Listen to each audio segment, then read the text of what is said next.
Good evening, everyone. Welcome to Trolling with Logic. It's the 12th of October 2013. It's 7 p.m. in the UK, 2 p.m. Eastern Time in the States. Just the usual quick announcements. We're on every week, kind of live skeptical show. And we do take calls during the show, as you can see on the screen. Just add the Skype contact Trolling with Logic. Send me a quick PM. Just give me the gist of your question, and we'll add you in due course to the call. Also, please remember, if you do call in, you are granting us permission to use your likeness, so no funny stuff for the DMCAs once the show is uploaded. Also, another quick copyright announcement. The recordings of these shows are public domain, so feel free to reproduce it, spread it around. Just make sure you link back to us as a nice courtesy. And with that, we can quickly introduce this week's panel. A little bit, one sort of new face anyway. One old timer of Tool. Please welcome back everyone, the Wolfman Ferridier. It's awesome to have you back. Hey guys, great to be back. Yeah, suppose I'll just quickly ask you, so what are you thinking of what you've seen of the show in your absence? You get whoever that is, that was not me. You're right. I think that's at Kitch's end, we're hearing something. Yeah. Everything okay over there? Yeah. There's an angry Irish woman in the background. Uh-oh. Right, anyway, like I said, so what do you think? Good luck to you, Kitch. Good luck to you. Anyway, yeah, I've been keeping up with you guys' progress, and I'm loving every bit. I cannot believe how far this has gone. I remember years back when it just started with me, Rio, and Chastity Spike, and it was just three guys just making a team effort on YouTube, and then over the years we attracted so many people, and it just sprang into this. Now we've got people from all over the world in a team effort to basically just counter pseudoscience and just bullshit. And we're getting so much viewers, so many downloads, and our podcasts are on iTunes. I know I have not been around for most of this, but for those of you guys who have taken the reins and just brought this to where it is, you guys are unbelievably awesome. Thank you very much, and welcoming as always the Iceman himself, and as some would say, our bargain basement of Thor in Sweden, Mortimer. Hi, and you actually got it right this time. You didn't call me Norwegian. Oh, we can do that later on, don't worry. There's plenty. We're playing Unreal Tournament after this, so we know how to get you raging. So and sitting in merry old Ireland, please welcome everyone. You know him and love him, the Kitch. Hey everybody. We know him anyway. Yes. The love him bits up for debate at the moment. So I suppose we shall quickly introduce the guest. Usually, this isn't a pure reflection on the guest. I usually manage to get like a nice, long, really kind of elegant introduction, but we know this man from a really neat little book that he's just released called Building Your Skeptical Toolkit. It's sitting here on my Kindle right now. I'm sort of 3/4 of the way through it. A nice little book, good introduction to critical thinking skills, skepticism, just, battling all kinds of woo, which is kind of quite relevant to all of us. So please welcome the Rabbit Pirate, also known as Mr. Andrew Dart. A very warm welcome to the show. Thank you very much. I'm very glad to be here, and very glad you're enjoying the book. Yeah, thank you very much. So, I don't know, who should we go? I think in the pre-show chat, Wolfie, you had some questions already lined up, did you? You've been kind of reading quite a bit as well. So, and as this is you returning from a lengthy sabbatical, will inflict you with the nervousness of the first questions. Yeah, thank you. All right, I'm not through the book. I got the book like right here on my screen. I'm reading. I'm probably 3/4 of the way through it, but I gotta say it's a really well written book. Straight through, just easy to go through. I love how it just walks through every single piece, all the way from like describing different the laws of logic or the different fallacies or how science works. Because I think, well, that's definitely something that's really needed here in America, considering how we have a lot of people that don't really know the first couple of things about it. But the people that are rampant around my area, that I guess are not fully, well, scientifically minded. Smart people, but not scientifically minded, are the green type people who are like all anti-Monsanto and anti-GMOs. Now, I don't know what our viewers take on that stuff, but I my questions regarding to Andy, because you delve a lot into vaccines, but how would you deal with people who are concerned about like toxins or stuff that we eat, or because there are people who around here like to eat raw foods or only organics or all natural, and you did mention all natural in your books, but you also say that does not guarantee that it's necessarily the best for you. What else would you add regarding all natural foods or something of that category? Oh dear. It's not an area that I know that much about, to be honest, but basically I think with things like GM crops and that, the mistake that they often make is that somehow because it's genetically modified, it's evil and dangerous and stuff like that. But basically, genetic modification is speeding up what happens naturally anyway. You know, in the past, farmers would try to breed different crops to get the hardiness, to get the greater yield and stuff. These days, we just have better tools for doing that, and I personally don't see how that suddenly makes a corn on the cob dangerous, because science has been used to make it resistant to bugs and things like that, rather than more traditional techniques. As for the all natural thing, like I said, there's a lot of things that are natural that are bad for you. There's natural poisons. Just because something's natural doesn't mean eating it won't do you harm. And so, and on the other side of it, you have things like aspirin. Aspirin comes from willow tree bark. Now, you could, if you want, go down to the woods, scrape off some bark, mix it up in some water and take that when you have a headache. But it's much easier to take the aspirin tablet, which has basically had scientists take the bark, identify the element chemical in there that cures the headaches, and refined it. So just because that approach may be viewed as artificial doesn't mean it's somehow inferior to the natural approach of eating a lump of wood to cure your headache. Correct. And I also think, this is just my inside view, because there's like a lot of people, like I said, in my area that are concerned about this stuff. I think it mostly stems from their don't trust the government sort of mindset. And that's kind of how I, a while back, got suckered into this, because I did not apply the sort of scientific critical thinking to it. The stuff that you provide very well in your book, and I wish I had that a long time ago, but, I'm an American, and we don't really like our government that much. Same over here.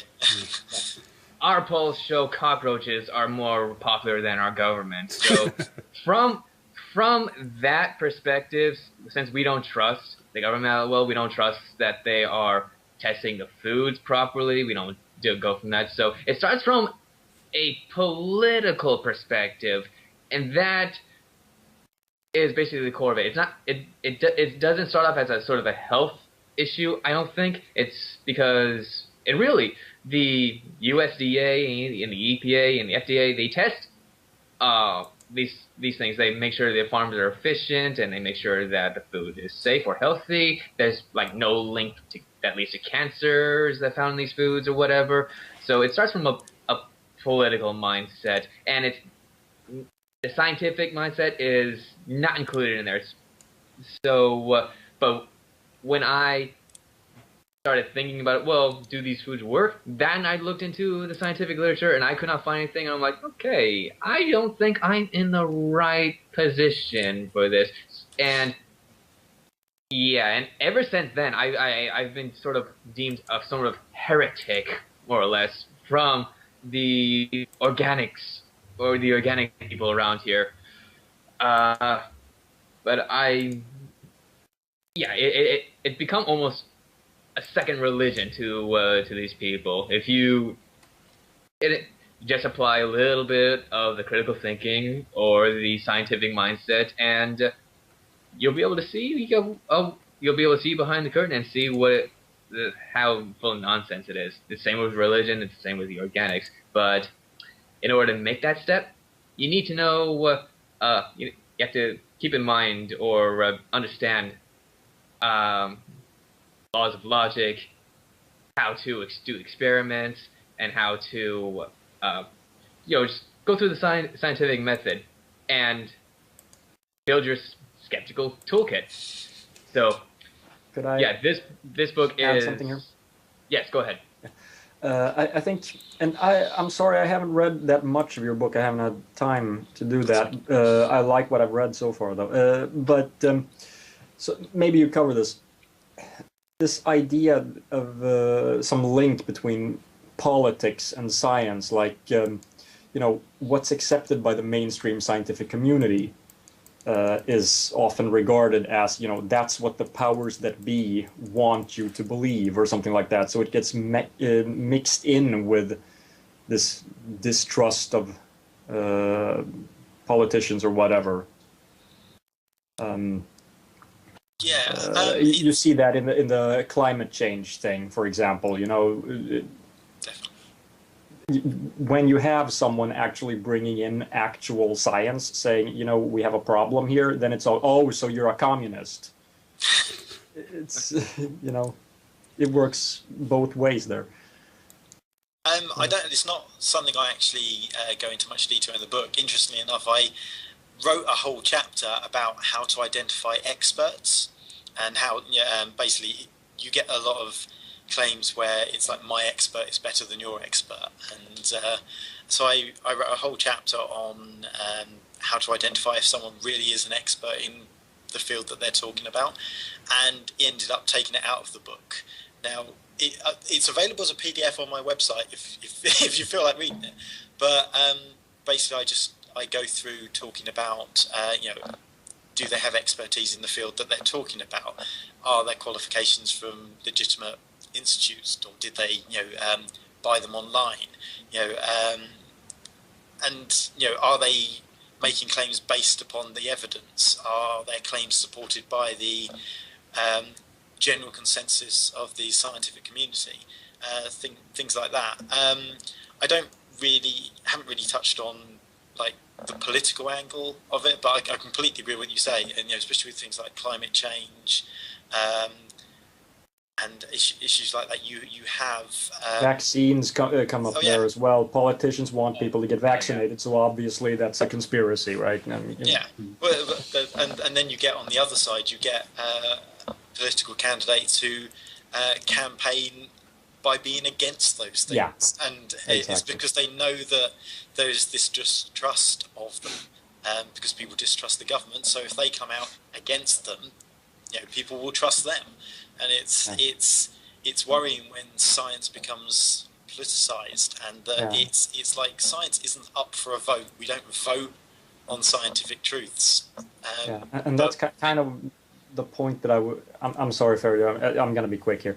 That's sort of I kind of lost track of it, but that's the point I wanted to make, that people need to understand that scientists don't come to conclusions that politicians order them to come to. They investigate things. They get paid the same amount, whatever conclusion they come to.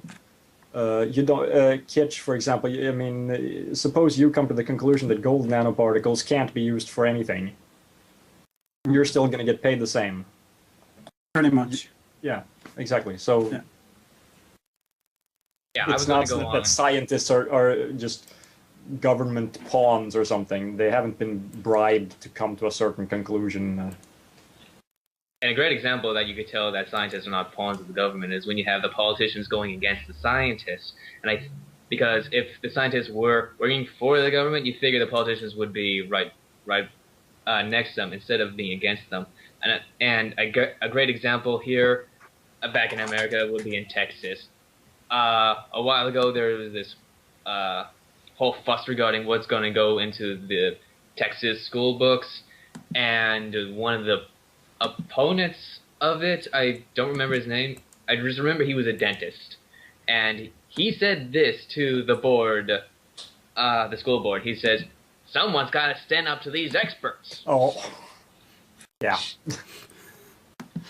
Yeah, that dentist, he was once on the school board, but he got voted out a while ago because he was just crazy. There was one thing I wanted He was from Texas. for Andy, and it's something that I've heard a lot of people talk about. It's like, especially with anti-vax, and there's one name very closely associated with Jenny McCarthy, and she's very famous for going on TV against these scientists, and she can emote really well. I mean, whatever else you want to say about her, like, you know, mothers watching, they can really emote to that. I mean, how do you think people should tackle that? Because, you know, like for a lot of mums, seeing like Jenny McCarthy crying and saying her mother instincts compared to a scientist that's just going to come out with some pie charts. I mean, it's, you know, like kind of the mother sitting at home who she's going to listen to more. So how do you think people could get that message across about these things? I think that scientists need, in many cases, to be less academic. They, like you said, they don't want to come out with the pie charts and the numbers and things like that. I think, in some way, it's like using the same sort of tactics. You know, when they're coming out and saying, vaccines causes autism, you can point out that no, that's not the case. But then you can also turn around and say, but not having a vaccine may reduce herd immunity, which results in children dying from whooping cough.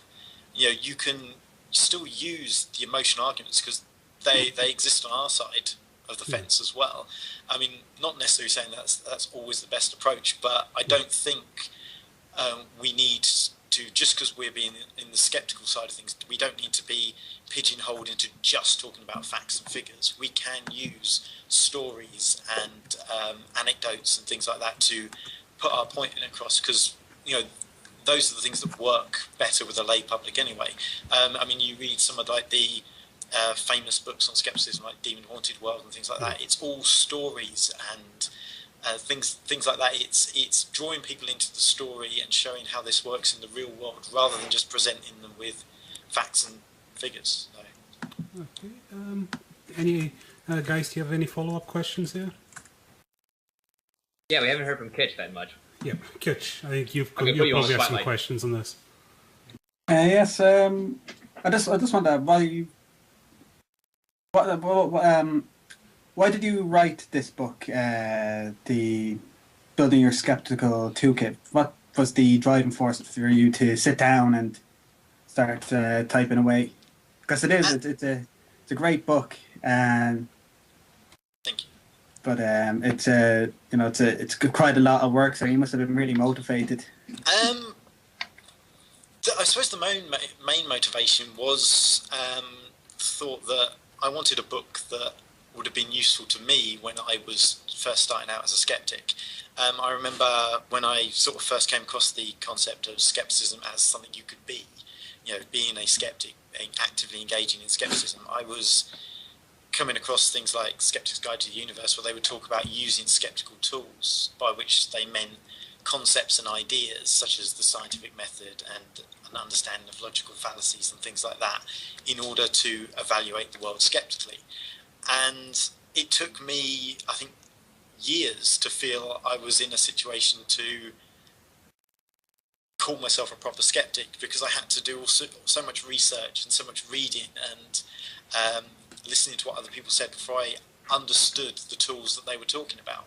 So I decided I wanted to write a book that would talk about those tools, you know, talk about the scientific method, talk about the placebo effect, talk about logical fallacies and things like that, and outline them in a clear, logical way that, and put them in a book that could be given to someone just starting out on the skeptical journey to bring them up to speed, you know, to get them to feeling they were a fully rounded skeptic much quicker than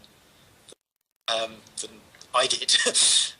So yeah, I mean that was sort of the thought behind it. I suppose the other driving factors is that, like I imagine all of you guys like me are interested in the subject. Skepticism is something that interests you. You probably feel very passionate about it. I felt the same way, but I didn't feel confident to go on YouTube and make videos about it. I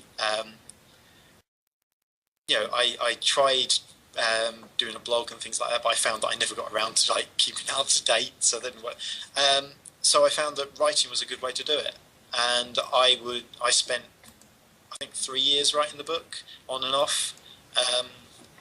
And I'd work a bit, write a chapter, and then go away for a while, come back, do some more. And I found that for me that was a way to get my passion for skepticism out, get my ideas and my thoughts down on paper, and then finally at the end of the day have it all concise and tidy and without the ums and ers that would probably come if I was talking. And yeah, do it that way. So those are the sort of motivations for writing the book. And then I need to very quickly sneak in and say something here. This whole idea of teaching people about not just a scientific method, but also teaching them about logical fallacies. That's something that it pisses me off. Why aren't we teaching kids that in school? Completely agree. Whenever I get a chance, I'm a teacher myself. I mean, when I get a chance, I try to actually explain, here's why this stupid claim doesn't work. And, but I don't teach philosophy, so I can't spend a lot of time on that stuff, which really sucks. But I mean, people need to understand those issues with, like, why is this not a convincing argument? Things like that. No, I agree completely. I mean, I've in the last few years, I've gone back to university to sort of retrain, and I've had classes where they've been talking about logic like that, and it amazes me that even at university level, so many people have no idea about that sort of thing. I remember a lecture I went to where I can't remember exactly what the argument was, but they introduced an argument and asked, who agrees with this side, who agrees with that. And I think I was the only person who disagreed with it. And it was because I had an understanding of how logic worked. And, out of a class of 200 people at that time, I was the only person who put my hand up saying, no, it's this. And I turned out to be right. And it wasn't anything complicated. It was just something, a simple understanding of this leads to this. Yeah, I completely agree. I think they should have classes on logic, teaching people how to think, not what to think. I mean, 1 hour a week, in school, teaching people how to evaluate arguments, how to understand evidence, would be more useful than some of the classes I remember having at school, which now I can't remember anything I learned in them. And yeah. It's tied into that. When preparing for this book, did you have to sort of go back to school yourself in a way? And were you surprised maybe at how much you did or didn't know, like when you were kind of like researching a lot of the topics of the book? Oh yeah, definitely. I read lots of books by more prominent skeptics and read what they had to say on things. I did a lot of research on the internet. I went to the library and things like that. I had to go back to school in sort of a big way to make sure that what I was saying was valid. I mean, I think the last 50-odd pages of the book are the references I used.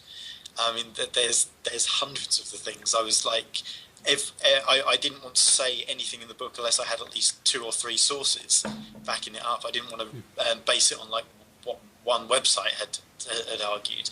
So, which in many occasions was a pain. I'd find something which illustrated my point ideally, and I'd check somewhere else and find out that no, that's not actually true. So I didn't want to use that example. A lot of research was required, a lot of reading, a lot of checking things out. An awful lot of work went into just making sure that I was describing things accurately. Even like a chapter on the scientific method, which you would think would be fairly straightforward. You go, you develop a hypothesis, you work out a way of testing it, you test it. If your test demonstrates what you want, you publish it, and then other people, analyze it looking for faults and things. You'd think that would be straightforward, but when I was doing research, I found so many different versions of the scientific method, and the fact that there isn't one method. It's a general collection of ideas and concepts that form a sort of basic pattern, but that, depending on what area of science you're looking at, may be slightly different. And that was something I didn't know. I'd always heard people talk about the scientific method and assumed that this is like a checklist. I just go down and make sure I've done that. But it's not. It's a way of thinking, and I had to learn that because it wasn't something I was aware of. And there are many other things in the book that I had a concept of when I started writing it, and then found out that my concept was wrong, and had to change to fit with what I was finding. So yeah, a lot of schooling.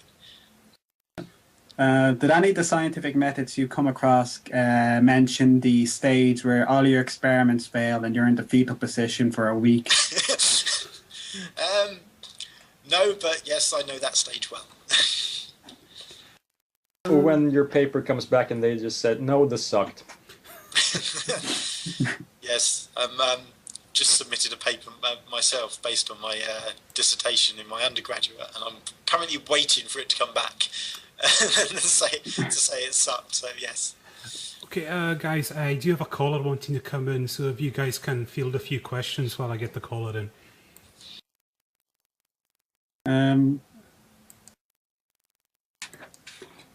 Okay, I'll go. Damn it, I hate being put on the spot. How was the reception then? Not huge. I haven't sold huge numbers of comic books yet. Got a lot of positive feedback from my fellow students at uni. They're all kind of amazed that I managed to write a book and do my degree at the same time. But yeah, I mean, the reception from people I know has been great. I haven't had. I mean, you guys are the first non-people people I don't know personally. Yeah. Not non-people, just because you're on the internet. You're the first people I've had We're feedback on the internet, from. we don't count. Oh yeah, exactly. First people I've had feedback from who I haven't known. So and so far you've all been incredibly positive, and I really appreciate that. Okay, we do have a caller. Angry, are you there? No, I am not here. All right. You're a non-person as well, are you? I'm on the internet, therefore I do not exist. Anyway, you've got a question for Andy. Yes, I do. How would you say the best way to deal with false skeptics is? People who push an air of skepticism, basically saying, oh, I'm very skeptical and I think of all situations, but if you listen to them long enough, you find that they're very close-minded, set in their ways, and won't listen to other sides of an argument. What would you say is the best way to deal with that?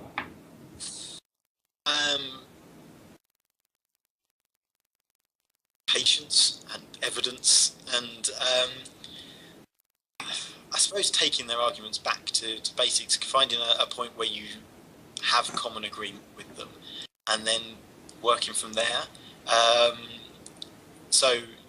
You find a point you agree on and say, well, I think that the evidence points in this direction, you think it points in that direction. Why do you think it points in that direction? Can you lead me through the steps, and we'll discuss where I think you're going wrong. You can explain to me why you don't think you're going wrong.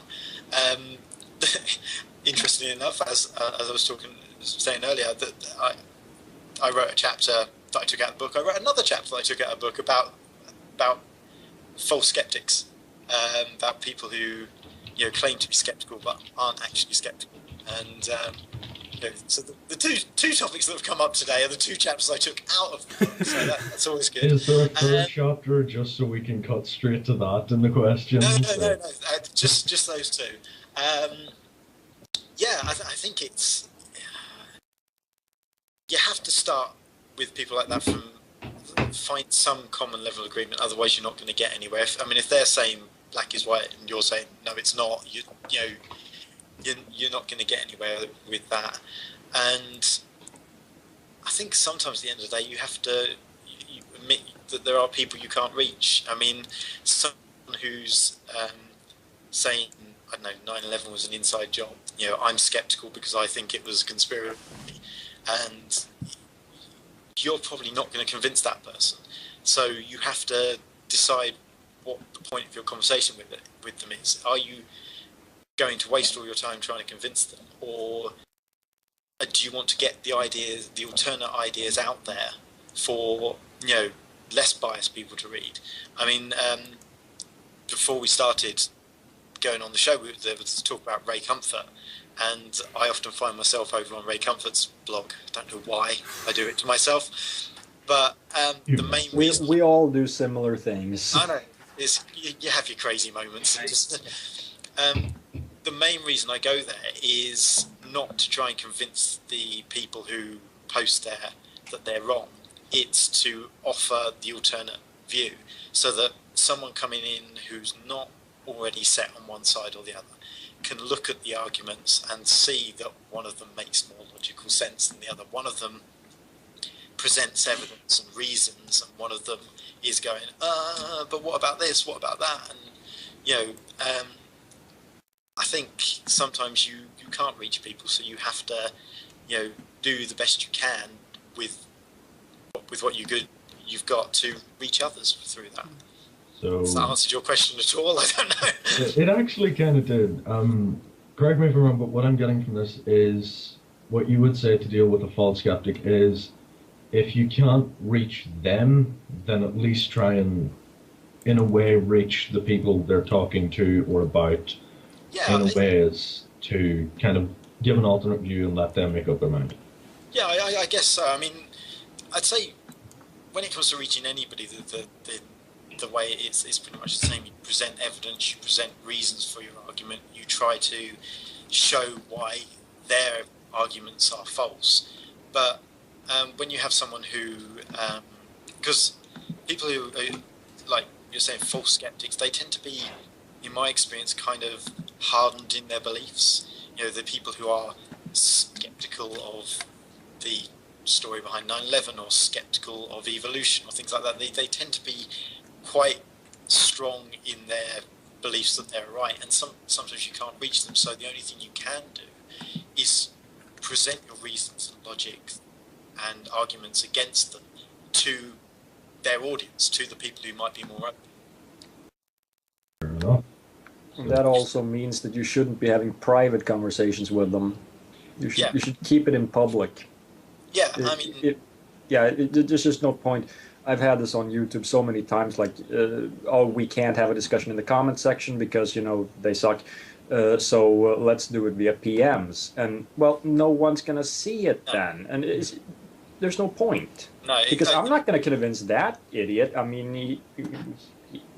He thinks the Earth is 6,000 years old. What's the point? Exactly. I'm in a conversation with some guy on Ray's blog at the moment, and I know for a fact that if I didn't think there were other people reading what I was saying, it would be a complete waste of my time. There's no way I'm ever going to get through to this guy. But the reason I reply when he talks to me is that I want to show people the flaws in his arguments. I want to show that there is an alternate way of looking at things. And so sometimes the best thing you can do is use your conversation with one of these false skeptics to reach other people. I kind of do the same thing, especially just regarding Ray Comfort. I don't go to his blog. I just cannot stand that, and because I already know you cannot change his mind. Because this is just me. I don't think Ray is that stupid when it comes to evolution. I think he's just straight in it for the money. He knows his audience. Mm-hmm. This guy makes a lot of money, and so yeah, he's just he wants attention, and then he just wants money. That's it. So I'm only concerned about the people who are listening to him. So I usually blog on my own blog at Fairdeer28 or The Godless Wolf, and I've reviewed like probably a dozen of his books, just pointing out every single bullshit piece in it. And That sometimes I must get have views, taken a sometimes I long don't. fucking time. Oh yes, just like Andy here, spending years on this one book. I basically spent a good portion of my college years during my free time when I wasn't studying, just reading up Ray's books for free on Google Books, and just going, yeah, that's just cool. And I just put it on the blog. Well, that's one of the benefits of going on his blog. He occasionally sends out free books to his people who post there. I've got several of his books that are signed by Ray that he sent me for free. So Really? Wow. Yeah. The only book I didn't buy a book from him directly. I just mainly got it on eBay. Is a book called Evolution: A Fairy Tale for Grown-Ups. And I spent the longest time on this, and I tried to post it on rationalwiki.com, but they got rid of it because it was too big. It's just basically 280 quotes. Most of them are quote mined, and on really page 1, paragraph 2, he admits he's quote mining. He knows he's quote mining. He really does. And so I'm going through every single quote. I'm looking up their sources. Is the guy got the correct credentials? Is it coming from a reliable source? And I once, some places that I could not, I did not have access to, like magazines or whatever, I contacted the National Center for Science Education, and one of their directors, his name is Glenn, he helped me out with there, and he's like, wow, this is really amazing. You should turn this into a website. Maybe I'll look into that later on, but I'm sorry, I just got way sidetracked. The one final point, like when Marty was going on saying like you want to make sure that these conversations are public. That is the right idea. I don't like personal messages. I want it to be out there, but everybody here who has a debate on YouTube or Facebook or whatever knows that. Well, when it's common with creationists, they'll block you. They'll delete you and just imagine this whole thing never took place. And latest one for me was not from a creationist. It was from a 9/11 truther. He said, "Do we still believe Building 7 came down? It did not take any damage." That was his exact words. It did not take any damage. I'm like, hello, there's pictures of their several floors on fire, and I don't know what dictionary you're using, but I'm pretty sure fire equates damage. He got rid of me just like with it. Yeah. Did not even take him 10 minutes. His whole post, I was gone, and he acted like the whole thing never happened. That kind of reminds me of the saying, "Never argue with a fool. People might not be able to tell the difference." Yeah. I'm always aware of that. That's one of the advantages of having a conversation in the form of YouTube videos, is that you have the video evidence that the conversation took place, and you can make that public. Somewhat reminds me of one of the only times I've ever actually talked to Nephilim Free, which I don't know if I can stand that kind of brain damage again. And this is from someone who's halfway through a bottle of Jack Daniels. Halfway is not enough to deal with Neff. Oh, I was through about 2-3 bottles of vodka. I was fucking blackout drunk by the end. But is Netflix still going strong on YouTube? I don't know no if idea. He would say strong, but I think people are just ignoring him now. That's it. People are just gotten bored. Good. But he hasn't really posted anything. It was well, if I can steer everyone back now. Let's get away from that chasm of stupid. Yeah, it was a question for Andy, like the chapter on logical fallacies. What's your particular most hated fallacy that keeps cropping up for you, that you keep encountering, that just really gets on your wick every time you see it? I think probably the one that winds me up is the straw man one, simply because of the blatant dishonesty involved. I mean, it's you can't defeat the argument they're making, so you make up one you can. I mean, a lot of the other fallacies are basically come down to bad reasoning. You know, people don't necessarily know they're making them. They say something and don't realise the fallacy in the statement they're making. But with a straw man, you read the argument being made, you then change it to something else and spit it back at someone saying, "Oh, but if this happens," it just always strikes me as dishonest, and that's why it's my least favourite one to have to deal with, because you're starting from a point where you're dealing with someone who's being dishonest about the arguments you're making. Not just not understanding or not putting a good argument forward, but actively being dishonest. And what's the worst case you've come across of that, of people just straw manning, in your own encounters with true believers?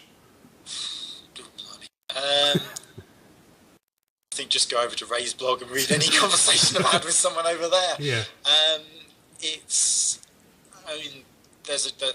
There's a chap I'm talking to at the moment who seems either intentionally misunderstanding what I say, or he's just got incredibly bad reading comprehension. And we've been having a conversation about losing one's faith, and I took quite a while to explain the process I went through, because when I was younger I was a Christian, and the process I went through of losing my faith, and I sort of explained, it took me years for it to happen, so I explained I came across things that didn't make sense, I investigated them and found more things that didn't make sense, and that I prayed a lot about it, I spoke to other people, and yet it didn't help. And I mentioned that it was a very painful process, and that I was quite upset by the fact I was losing my faith, and that it wasn't something I wanted to happen. And he came back with, "So you got upset, so you gave up on God?" And it was like, well, no, that's completely not what I said. You've twisted my words to support your argument that somehow I did it intentionally. And so I mean that's one that comes to mind. Whether it's the worst one I've encountered, I don't know. But yeah. In your book, you mentioned that one of your favorites was the post hoc ergo proctor hoc. Yes. Yeah. I can never remember that one right. I'm sorry. Yeah, I don't remember. I just like that one. Don't really ask me why. I just like how it sounds. I think. What's the best example you can give us of that one for anyone in the audience not familiar? Blimey. I think the best one is easy time if someone prays and it happens and they think, "Oh, the prayer worked." Yeah, I mean the one that immediately pops to mind is you guys were talking about 9/11 and that.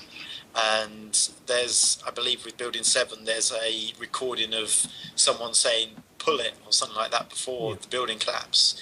And the argument is basically, well, he said "pull it," then the building collapsed, therefore he was ordering them to collapse the building. And no, just because he said it before it collapsed doesn't mean what he said caused it to collapse. And so that's an example that pops into my head. So it's like an appeal to hindsight, really.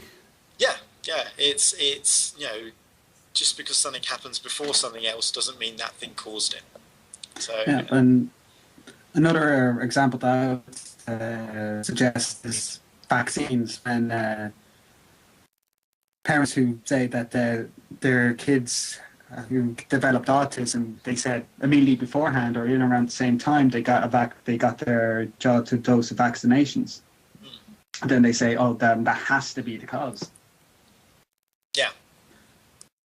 My favourite response to people that would say, "Oh, vaccines cause autism," is, yes, and not having vaccines causes death. Yes. Because it's brilliant just seeing how they react, because they can't say, but I'd sooner have it. No, but oh shit. Well, this argument's gone.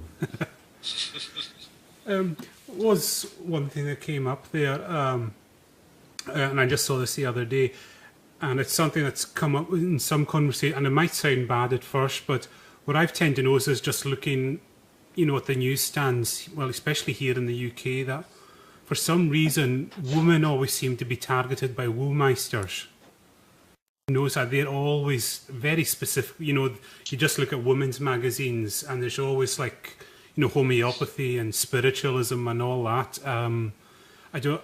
Have you come across that, and like, how do you think we could combat that? Oh, What, kicked in the bollocks? I don't really know. So I mean, Yeah, because I guess I've noticed it. I mean, not reading many women's magazines myself. Yeah. I'm haven't got that much personal especially experience of it. recently, there's been a issue with Tesco's. There's that magazine that came out, "What Doctors Don't Want to Tell You," kind of, and it is absolutely appalling what's in this. It's recommending chiropractic, hopefully I got that, like for your 2-year-old child and all this kind of thing when the bones are still developing. It's giving out the most horrific advice. Yeah. And,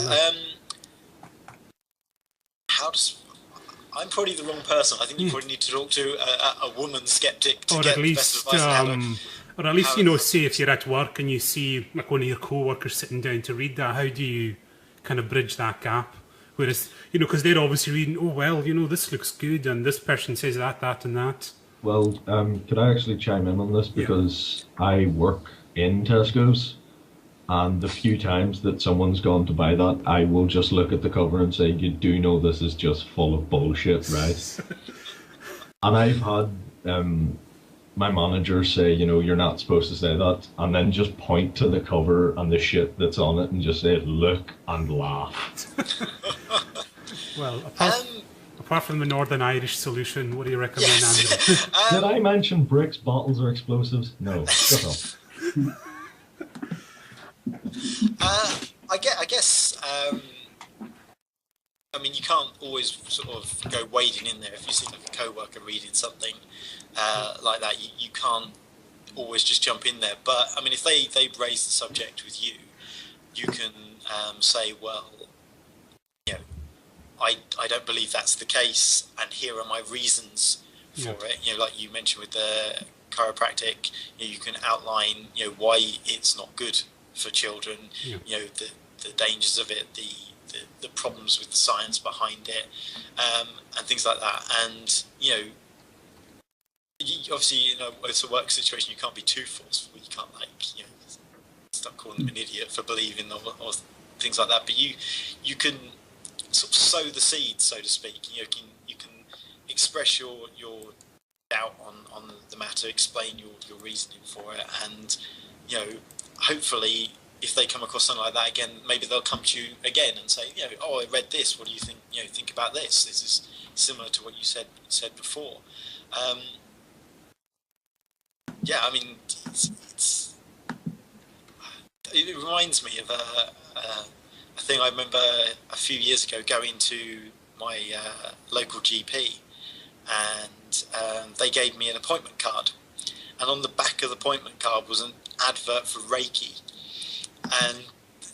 and I immediately went home and wrote an angry letter to my GP saying, look, you are putting out these appointment cards with an advert for Reiki. I think ear candling was also on the back of that, and you are giving them legitimacy by doing this.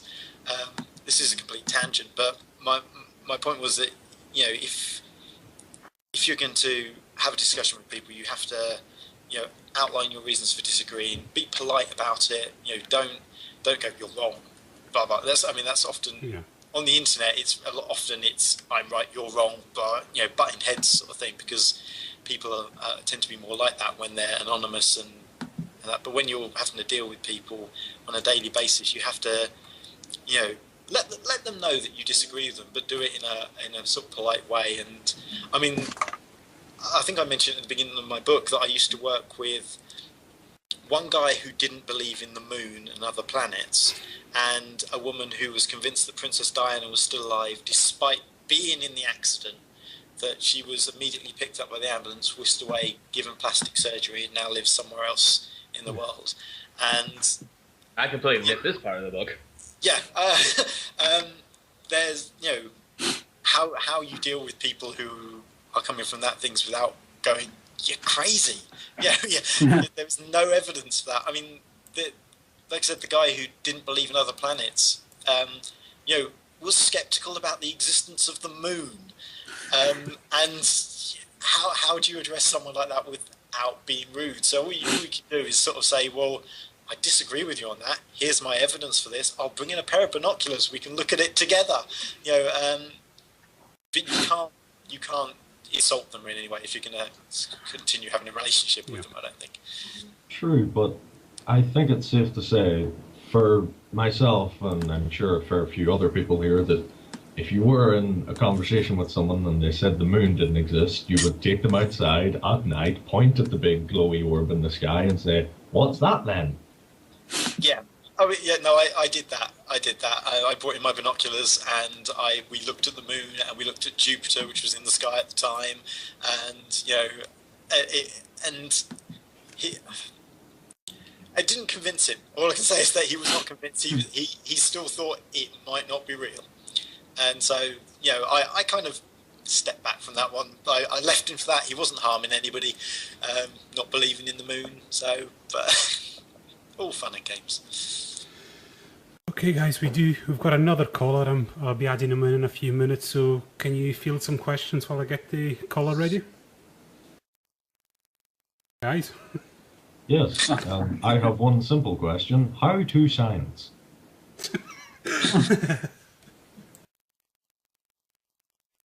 Okay. Not really sure what you mean. Neither do I. It's just a joke phrase I use with people occasionally. Okay, Marty, Kitch, Wolfie, can you take some questions? I'll get the caller in. Sure, I'll see if there's anything in the IRC chat. I don't think so. Nope, I'll try to go on live. All right, caller. Chris, are you there? Hello, Chris. Yep, I'm here. All right, Chris. Great, You're on with Andy. So ask your question, please. Sure. More of an observation, really. It's you're talking about something that's interested me for a while. I'm actually a teacher, stroke lecturer, and I've often tried to get a course in, I call it intellectual self-survival, really. Started in the colleges and schools that I've worked at in the past. So this is a subject quite close to my own heart.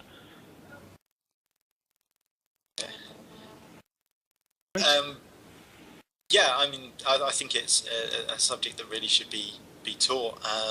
And what would you, I mean, looking in a bit more detail at fleshing out a sort of scheme of work for this thing, the things that occur to me, the things that occur to me that you'd want to include would be first some idea of logical fallacies, and then definitely some work on statistics and the misleading effect to which they can be put. Are there any pet subjects that you'd like to include in any syllabus or scheme of work for this? I think some of the things I cover in the sort of first part of my book is sort of talking about the correct use of scientific terms. What is a hypothesis? What is a theory in science? How the scientific method works. How do you identify something as pseudoscience rather than legitimate science? Things like that. That's a deep question. And also some of the sort of more psychological things. How sort of we play tricks on ourselves with things like confirmation bias and cognitive dissonance and things like that. How our brains can trick ourselves. I believe I can't remember. I have had a look at it, but it was a while ago. That the James Randi Educational Foundation has a outlined syllabus for teaching a course on logic and reason and stuff like that you can download for free from their website. And that's interesting. I'll check that out. That would be a great place to start. So yeah, I'll certainly check that out. I mean, a book that I recently picked up from a cheap bin in the bookstores, but which has turned out to be a really excellent buy, is The Pocket Guide to Critical Thinking. It's by, let me just have a quick scan here and I'll see if I can find out who it's by. It was literally just one of those lucky pickups that you come across sometimes when you're scanning the bookshop. Yeah, Epstein, Richard L. Epstein. And it's a smashing book. It's about 400 pages, so a pocket guide's probably a misnomer. But it takes you through, you know, the whole lot: formal logic, informal logical fallacies, right through a basic course. You could probably base a 6-month course on the book itself, and it's got lots of very nice exercises to have a try at with the answers in the back. Cool. So that's worth looking at. But yeah, this is something that interests me a lot. I think when you're looking at the cognitive dissonance that goes on with most of the theists, particularly the more wacky creationist type theists that you come across, I think there's a lot more going on there than simple misunderstandings. It's a debate that I've just been having actually in another place. Basically, it's interesting that Christians in particular not only don't really want to know much about Jesus, but actually avoid reading the Bible as much as they can, because it actually interferes with an internal model that they've already got. I mean, I'd say there's probably some truth to that. I remember when I was a Christian, I consider myself quite knowledgeable about the Bible. Just back in my younger days, we had in my local churches had something called the Scripture exam, where you would be asked questions on scriptures and you put your answers. And you're talking to somebody who at least 2 years running on that. Well, I was educated by Salesian monks and Jesuits, so I'm pretty knowledgeable myself when it comes to Scripture. But what I found was that when I started to lose my faith, I actually sat down and read the Bible and realised just how much of it I was completely unaware of. Yeah. And it was that more than anything else that caused me to lose my faith, was sitting down and reading it from beginning to end and realising, no idea about this bit, didn't know about this bit, this makes no sense, you know. And an interesting exercise I've done a few times with theists, particularly when they start interrupting my philosophy forum, is to ask them just to give me a sketch of the life of Jesus in, say, 10, 12 bullet points. Give me some of the chronological or some sort of chronological order of the significant and most important events in his life. Just 12 points, and maybe include a couple of quotes. And almost nobody can do it. Now, if you imagine a pop fan, say, looking at a pop band, they would know everything about that person. They would know his, what colour he liked, what he liked to eat, his favourite clothes, and everything else. So it's startling, actually, how little the average Christian actually does know, even from the source material, the Scripture. That's actually a really good point. Yeah, go ahead, Wolfie. I myself, I can relate to both of you guys. I was a Christian in my earlier years, and yes, one of the big blows to that was reading the actual book. I went to Bible camps. I thought I knew quite a lot about it, but that's until you actually read the whole thing and your whole, not just your image of just Jesus, but the image of just the God character in general. That really changes everything. But yes, you're right. If you just some Christians that I pop up with don't know their own book. Like, you ask them, well, did Jesus like to go sailing? Well, if they knew the book of Mark, they would say, yeah, he did. But no, most of them say Jesus is a great guy. He and I are cool. And some of them, these are the ones I love the most. They say, I know Jesus personally. Yeah, they nearly always say that. That's my I have favorite. a relationship with him. Yes, I have a relationship with him. Because then my next question right away is something like, what color are his eyes? And they have a blank look on their face, and they're like, I don't know. Well, I thought you knew he had a relationship. I asked him for any piece of information that he's vouchsafed to them that I might find interesting or novel or new or even surprising, and I've yet to find one. But I mean, it's obvious when you look at the structure of the Bible. It's quite clear that it's two completely separate works stuck together. So the reason that Christians don't read the Old Testament is quite obvious. I mean, there is no way that you can come to any other rational conclusion that Yahweh is a complete monster. He's a insupportable fiend. He's a tyrant, and the interesting thing is most of my Jewish friends and acquaintances are quite comfortable with that, and they say, oh well, we're Jewish, what do you think? we get picked on always, even from God, which is quite a nice way of looking at it. It's the Christians who got the supposed lovey-dovey version of God in the New Testament who are much more uptight about this than Jews. I don't know why that is, but that's my experience anyway that I've found. But yeah, you can't avoid reading the Old Testament and coming to the conclusion that God's a monster. Hence, people like William Lane Craig, of course, come into real trouble when they try to say, on the one hand, that they're pretty scriptural literalists. He believes it's pretty much history. And on the other hand, that God is the source of all morality. Well, this source of all morality committed, we don't have a word for it, do we? Genocide's not big enough. Omnicide, maybe? Committed omnicide, wiped everything out. Well, if that's absolute morality, then it can't change. So if it was moral then, it's moral now. So murder is therefore moral in his book, and he runs into all sorts of trouble then when he tries to explain it, and he ends up justifying genocide essentially. Yeah. When it comes to William Craig, he's really full of it when he's trying to defend the Old Testament and says that God did not order the genocide of the Canaanites. Well, yes, he bloody did. Yes, he did. He never mentioned wiping out or chasing. It's absolutely in there. Just read Judges. It's straightforward. God totally didn't cause a flood. He just made it rain a lot. I want to also throw one thing out there really quickly. A while ago, we were talking about what to teach in schools, or how to think and how to do science, how the scientific method works. Now, like I said earlier on, science. I'm sorry. Did you guys lose me for a second? No, you're all right. All right, I'm back. Okay. Sorry about that. Anyway, I have a degree in history. I'm not science, but I did take science classes, mainly lab courses, and they chemistry or biology, and they just give you stuff to do or experiments to try, and you go do it, and if you understand that material, then generally you're good at it, or you pass or whatever.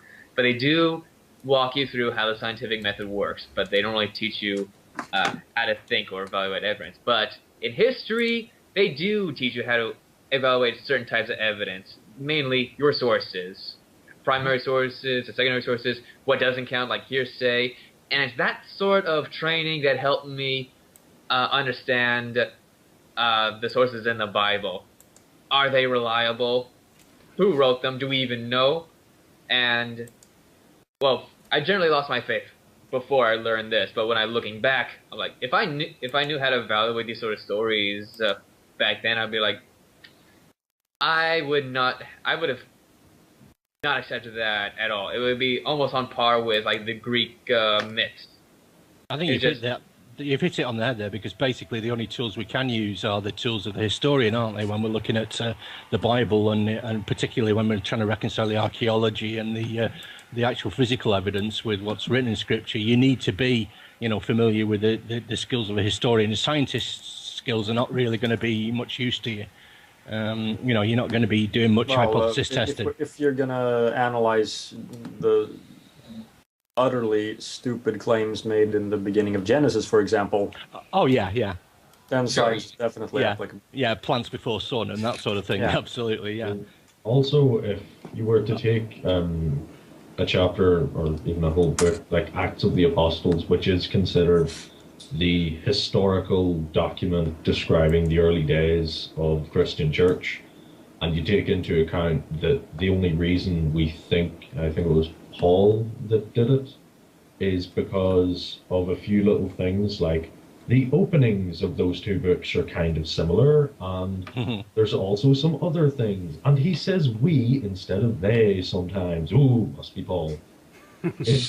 I'm afraid I'm becoming more and more. I'm actually tending more and more as I get older to become more of a mythicist. So I'm actually almost. I'd say I'm about 75% convinced that it's not even sensible to talk about a real historical character that we would recognise as Jesus. I'm not saying there wasn't anything there. That there was probably some sort of mendicant sort of preacher, come itinerant, I say rebel. he was a donkey salesman. But yeah, I'm basically saying Jesus, as we could even recognise him in the scriptures, didn't exist as an actual character.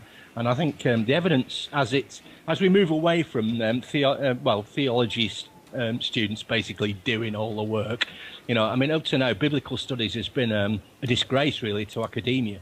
I speak as somebody who works in academia. Bible studies and theology as a subject are both really a stain on academic integrity. They've been done by people who are already of one side already and will defend that to the death, despite logic and reason on the other side. It's only fairly recently that anything approaching impartial work's been done in Bible studies. People like Bart Ehrman, for example, who started off as a Christian, but I think he's taught himself gradually into being an atheist, and he's done some honest work in this, and his conclusions are quite clear, really.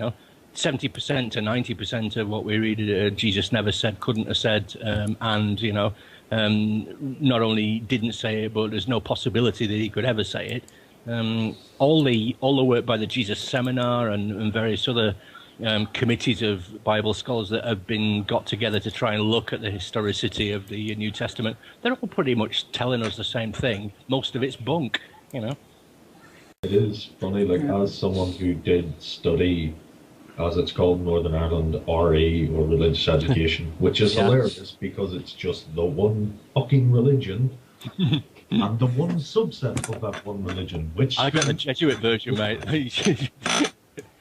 And it's not just studying the theology or studying the just the book. It's also the archaeology that's just going down the tubes too. Yeah. And there are professors coming out and saying this whole field of study for many years has just been a waste of time. One of them that comes to my mind is Hector Avalos. He's a professor at, I believe, the University of Minnesota. I met him once. I actually had lunch with him, and I met his wife and everything.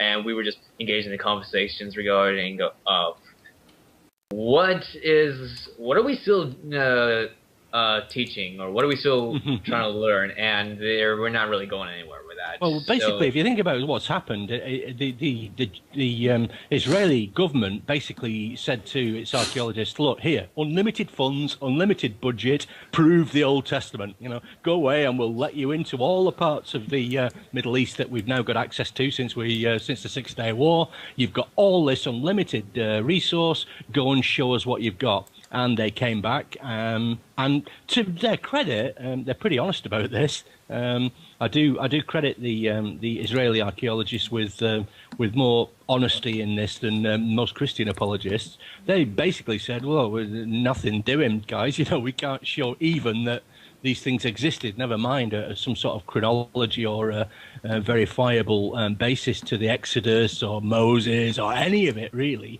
It's all pretty non-existent as regards the evidence. And if another guy to look up on that would be Finkelstein. He's an Israeli. He's well worth a read. He was a believing Jew, or he may be on the. I mean, there's a tradition in Judaism, isn't there, of pretty much atheist Judaism, if I can put it that way. But yeah, Finkelstein's serially honest on this, and he comes to the conclusion pretty much it's all made up. Yeah, one other quick point, and I think I'll just this be my last point, and this is regarding to Andrew.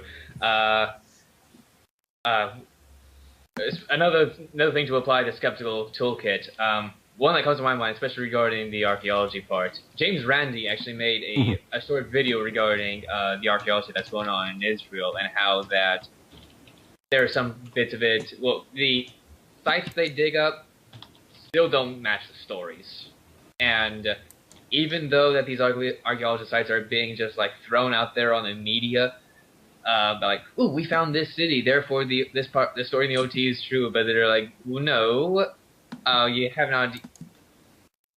I don't know. They're not looking through it as clear as they should.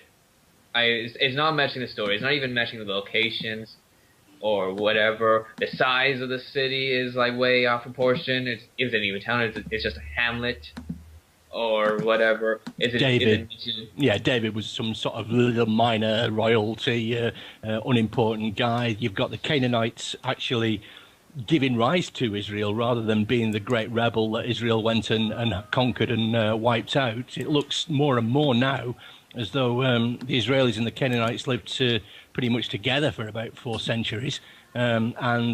Israeli society sort of grew out of Canaanites to the extent where Yahweh, the god Yahweh, their god, is a Canaanite god. He comes from the Canaanite pantheon. You know, he was one of the 4 deities that the Canaanites had in the main pantheon. He was a war god, Io or Io, various names he's used. So they to add insult to injury, they first of all write in their own scriptures that the Canaanites were these bestial people that they needed to wipe out, when the reverse was true. And if you look at what's said in the Bible about the Canaanites, those are actually old Hebrew practices that they transferred onto the Canaanites to make them appear more bestial as they demonized them as they turned in from a polytheist to a monotheist religion. So yeah, they didn't only demonize the Canaanites, they nicked the god and then turned it into a monotheistic god, which is a bit cheeky, really. It does. The more I hear about it, it does kind of sound like the early Israelis were like the rebellious little shit team that was like, you know what, fuck you, I'm going over here and you're a dick. And then they write in their diary, yeah, today I really stuck it to the man and did this, that, and the other. They were dicks. And then someone finds this 1,000 years later and says, wow, they fought a great battle, not realizing it was just a bunch of angry assholes. Yeah. I don't know. When it comes to like the history and the Bible, like Chris, you mentioned that you were borderline mythicist. To be honest, I'm becoming. I was always. It seemed to me that the evidence for Jesus was always quite strong, but the more I've read and the more I've got older and probably a bit more skeptical and a bit more cantankerous in my older age, the more I am coming round to the mythicist case. And I read recently Jesus, Neither God Nor Man, which is well worth a read if you're into looking at this case, by the, what's his name? I can't remember. I'll look it up later, but it's well worth a read, and he goes into it in some detail, making the case. I think I know the book, and to be honest, I'm kind of actually, my position, I'm kind of right there with you. I'm actually a really big fan of Richard Carrier. I've met the guy like twice, and anyway, I'm not saying that there ever was a single guy. Maybe it was a dozen or so, but I think I could pretty much say that the character portrayed in the New Testament, that guy was either highly exaggerated from some. Like, either he was never real, or that he was so insignificant that nobody ever bothered to mention him. And if you're able to bring people back from the dead, and come back from the dead after being crucified by the Romans, and you're not well known, it'd be kind of hard to understand. You'd think that there'd be a scholar. I know there's like this recent thing that came up that's been spreading around YouTube and Facebook and other social medias, that there's going to be some sort of lecture if Jesus was a Roman construction. It's actually an interesting idea. Nobody has read it yet. Nobody's seen the presentation, so we cannot make up our minds about it yet. So we need to see the evidence put forward. But still, good idea to bring that skeptical. The most persuasive part I found in the mythicist case is the case they make based around Paul's writings, and it's Earl Doherty, by the way, is the person I was trying to think of who wrote the Jesus Neither God Nor Man. Well worth a read, Earl Doherty. But basically, the case is that Paul really never speaks about Jesus. He speaks about the Platonic ideal form, the spiritual realm, the realms of the ideals, the realms of the notional. So Jesus is a mythical spirit being living on the astral plane somewhere up there. But he never mentions any of the actual events of Jesus' life in his writings at all. And I think there's only two or three mentions of Jesus as a character at all, as a human physical character. And those are so vague. Close to the end of his life, the end of his ministry. Exactly. Yeah, so this all, I mean, it's, 20 years before he's talking about? You think he might have just used a quote from Jesus every now and again to, to make the point that he was making. He never did. So it all points to the fact that he's a construct, and that Paul is basically building his case for his own religion, which is pretty much what Catholicism became, wasn't it? It was Pauline Christianity with a big P. Hence the misogyny and all the rest of it. But that he was building his own little sect in a band of competing, maybe 50 or 60 competing sects, all trying to get their own message across. With maybe Mary Magdalene heading one of them up at one end, we don't know. I mean, there's all sorts of nice possibilities there. But certainly, yeah, it looks more and more to me like the things are constructs, and the only. The way that the Gospels and then the Acts, for example, which was mentioned earlier, the Acts was written later, much later, I think. The way it changes construction as it goes along. So, for example, look at Judas. Judas is first portrayed as somebody who was basically not evil, but was basically inconvenienced by the devil, if we put it that way. The devil overcame. Later on. Read the last Gospel in John. He's portrayed as a thieving, conniving, horrible Jew. Now, why? Because the Pauline Christians then were splitting from Judaism. They were no longer Jews. They had a vested interest then in separating themselves from Judaism and portraying the Jews as the evil sort of aliens or the evil rivals. Whereas until that time, they were Jews. I mean, this was a Jewish sect. So, and you can see that split occur actually within the scriptures as you're reading through them. If you look, and it's so obvious once you see the joins, you begin to see more and more of them. If I could just kind of like to point out that there's 10, 20 minutes left.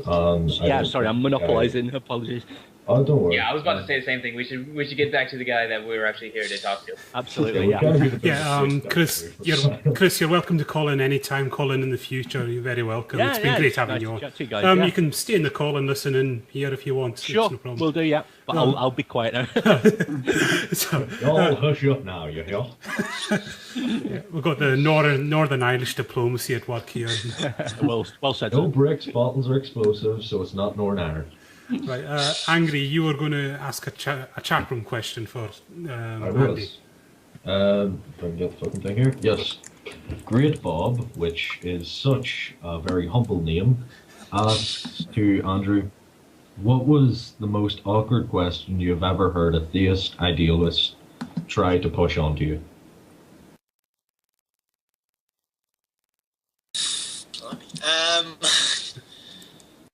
Awkward question.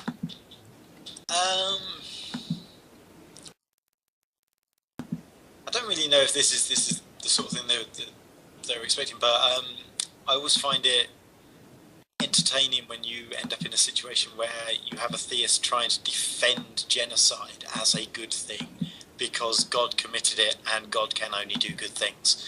I think that's always interesting, where you have this person who, on the one hand, is claiming the moral high ground because they are a Christian and their morality comes from God, but on the other hand are being forced to defend the mass murder of an entire people because God did it, so it must be good. And I think that's always an entertaining one. there is one question related to the book. You do go a bit into philosophy, and like I say, and philosophy can be very off-putting for a lot of people because it's, it's got the image of people having these hour-long meaningless debates. And that, but is there any kind of supplemental material alongside your book that you could recommend for anyone who's just intimidated by the field of philosophy at all? Is there any good books you can recommend to go along with it? I'll be honest, I'm not much of a philosopher myself. Yeah. But when you hear like the philosophers speaking and it's isms and ologies and it can make a lot, the layperson's eyes glaze over very quickly. Is there any kind of people you can recommend that give it, like, kind of break it down to a really good level, just for the, like, say myself, I'm an engineer, so I've no idea about philosophy at all. I'm trying to think. Excuse me for a second. We've got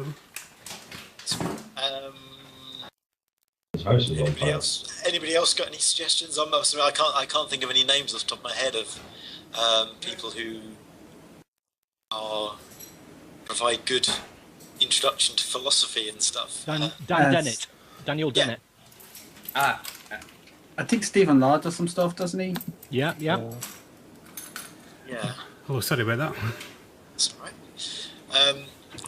I am completely failing to answer the question. That's right. You didn't miss much. In that case, you're a bad person and you should feel bad. Definitely. To be honest, I mean, like you said, I only really touch on philosophy in the book. There's only like one chapter which really deals with philosophical look at things, and I got the majority of that argument from the atheist experience. So Tracy Harris is my recommendation for the philosopher in question. In that case, she put a very good argument forward about looking at whether something is real or not. What do we mean by something being real? When people say that God is real, what do they mean by that? Does he have any physical properties? Does he interact with things? Can we measure him in any way? If not, what exactly do they mean by real? And if something can be real and yet have no physical properties, not be measured, not interact in any way, then anything can be real. You can make the argument that anything you can imagine is real if it does not need to have any of those properties. And I mean, that's as much philosophy as I touch on in my book, and I don't go into any great depth because it's a field I've always, like you said, it's one that's difficult to wade into. It seems to be all deep end. As far as I can you can't just put your toe in to test the water at all. Yeah, exactly. Can I chuck a couple of books out here that might be useful? All right. Consciousness Explained by Dan Dennett, Kinds of Mind by Dan Dennett, and How the Mind Works by Steven Pinker. All probably worth getting into if you're into that side of it. And probably one from a previous guest we've had, Stephen Law's books are come in highly recommended. I haven't gone round to reading them yet, but I think there's the Philosophy Gym or something like that. And Stephen Law's very open that he hates all the kind of jargon that gets thrown around, and he thinks that philosophy should be more accessible. And there's another question, that the one thing I always come up against being a skeptic, and it's like when I've had debates just with family members and friends, and it's why are you so miserable and why are you so cynical?